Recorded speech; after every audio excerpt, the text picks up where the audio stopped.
ನಮಸ್ಕಾರ ಎಲ್ರಿಗೂ. ಮೊದಲು ನನಗೆ ಈ ವಿಡಿಯೋ ನೋಡಬೇಕಾದ್ರೆ ಯಾವುದೋ ಟೈಲ್ಸು ಅಥವಾ ಇಟ್ಟಿಗೆ ಏನೋ ಮಾಡ್ತಾವ್ರೆ ಅಂತ ನನಗೆ ಅನ್ನಿಸ್ತು. ಆಮೇಲೆ ಗೊತ್ತಾಯಿತು ಇವರು ಪರಿಶುದ್ಧವಾಗಿ ಆರೋಗ್ಯಕರವಾಗಿರುವಂತಹ ವಡೆ ಹೇಗೆ ಮಾಡೋದು ಅಂತ ಇವರು ಇಲ್ಲಿ ತೋರಿಸ್ಕೊಡ್ತಾ ಇದ್ದಾರೆ ಅಂತ ಹೇಳ್ಬಿಟ್ಟು.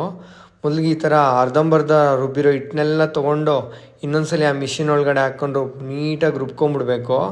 ನೆಲದಲ್ಲಿರೋದೆಲ್ಲ ಏನಕ್ಕೆ ಬಾಚ್ಕೊಬೇಕು ಅಂದರೆ ಟೇಸ್ಟ್ ಎಲ್ಲ ಬರಬೇಕಲ್ಲ ನಮಗೆ. ಇನ್ನೊಂದ್ಸಲಿ ಹೋಗಿ ಇನ್ನೊಂದ್ಸಲಿ ಅದೇ ಅಂಗಡಿನಲ್ಲಿ ತರೋಣಪ್ಪ ಅಂತ ಅನ್ನಿಸ್ಬೇಕು ತಾನೆ. ಆ ಟೇಸ್ಟ್ ಬರೋದಕ್ಕೆ ಈ ಥರ ನೆಲದಲ್ಲಿರೋದೆಲ್ಲ ಹಾಕಿ ನೀಟಾಗಿ ಕೈಯೇ ಯೂಸ್ ಮಾಡ್ತಾರೆ ಅವರು. ಪಾತ್ರೆ ಆ ಥರದ್ದೆಲ್ಲ ಏನು ಗೊತ್ತಿರಲ್ಲ ಇವ್ರಿಗೆ.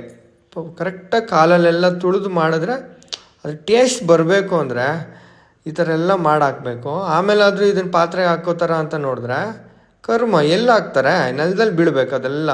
ಅವಾಗೆ ಇನ್ನೊಂದ್ಸಲಿ ಬರೋದು. ಆ ಮಿಷಿನ್ ಒಂದ್ಸಲಿ ನೋಡಿ ಪರಿಶುದ್ಧವಾಗಿ ಎಷ್ಟು ಆರೋಗ್ಯಕರವಾಗಿದೆ. ಅವನು ಒಳಗಡೆ ಹೋಗಿ ಮಲಗಿ ಅದನ್ನು ಎಳ್ಕೋಬೇಕು ಅದನ್ನು. ಅವಾಗ ಎಲ್ಲ ಅದು ಫ್ಲೇವರ್ ಬರಬೇಕಲ್ಲ. ಇದೇನು ಆಗ್ತಾವ್ರು ಸ್ವಾಮಿ ಅಂತ ನಾನು ನೋಡಿ ಆಮೇಲೆ ಎಷ್ಟೋ ಸಲ ನೋಡಿದ್ದಕ್ಕೆ ಆಮೇಲೆ ಅರ್ಥ ಆಯಿತು ಅದು ಮಸಾಲೆ ಅಂತೆ. ಮಸಾಲೆ ಹಾಕಿ ಆ ಥರ 2-3 ಚೆನ್ನಾಗಿ ಕಲಿಸ್ಬಿಡ್ಬೇಕು. ಈಗ ಪುಣ್ಯಕ್ಕೆ ಪಾತ್ರೆಗೆ ಹಾಕ್ಕೊತಾ ಇದ್ದಾರೆ. ಆಮೇಲೆ ಇದನ್ನೆಲ್ಲ ತೊಗೊಂಡು ಬಿಸಿಲಿಗೆ ಹಾಕಿ ಒಣಗಿಸಿ ಪ್ಯಾಕ್ ಮಾಡ್ತಾರೆ. ನಿಮ್ಮ ಫ್ರೆಂಡ್ಸ್ ಯಾರೆಲ್ಲ ಈ ಥರ ವಡೆಗಳನ್ನ ಹೊರಗಡೆ ಇರೋ ಐಟಮ್ಗಳನ್ನ ತುಂಬ ಜಾಸ್ತಿ ತಿಂತಾರಲ್ಲ ಅವ್ರಿಗೆಲ್ಲ ಶೇರ್ ಮಾಡಿ.